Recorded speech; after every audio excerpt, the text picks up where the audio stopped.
जय श्रीराम श्रीकृष्ण परब्रह्मणे नमः। श्रीमद्भगवद्गीता पंचमोध्याय कर्मसन्यास योग 13వ श्लोकम 5th चैप्टर। सर्वकर्माणि मनसा सन्न्यस्यास्ते सुखं वशी नवद्वारे पुरे देहि नैव कुर्वन् न कार्यं। प्रतिपदार्थमो వశి ఇంద్రియజిత్తుడైన వాడు మనసా మనస్సులోని సర్వకర్మాణి సమస్త కర్మలను సన్యస్త్య త్యజింతి సుఖంగా అస్తే నివసించును దేహి శరీరంలో ఉన్న జీవుడు నవద్వారే పురే 9 ద్వారములు గల శరీరం అనే పట్టణము నా కాదు ఏవ నిజముగా కుర్వన్ చేయించు నా కాదు కారయన్ చేయించుచు. ఓకే, తాత్పర్యం ఇంద్రియజిత్తుడైన వాడు మనస్సులోనే సమస్త కర్మములను త్యజించి 9 ద్వారములు గల శరీరం అనే పట్టణంలో సుఖంగా నివసించుతాడు.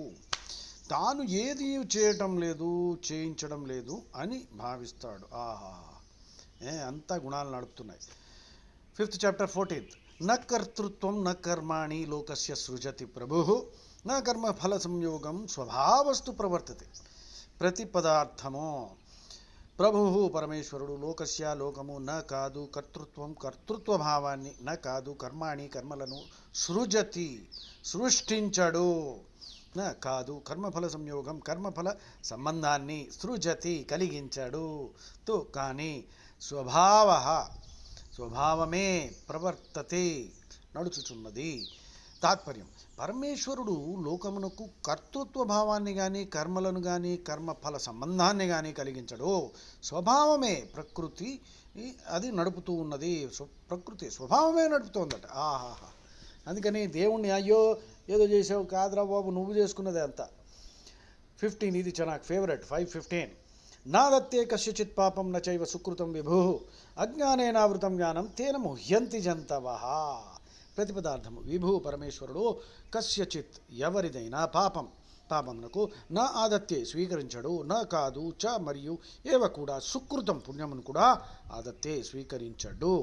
జ్ఞానం అజ్ఞానేన ఆవృతం కప్పబడినది తేన దాని వలన జంతవ జీవులు ముహ్యంతి మోహమునకు లోనవుతున్నారు. తాత్పర్యం పరమేశ్వరుడు ఎవరి పాపమును గాని పుణ్యమును గాని స్వీకరించడో జ్ఞానం అజ్ఞానముచే కప్పబడుట వలన జీవులు మోహమునకు లోనగుదురు.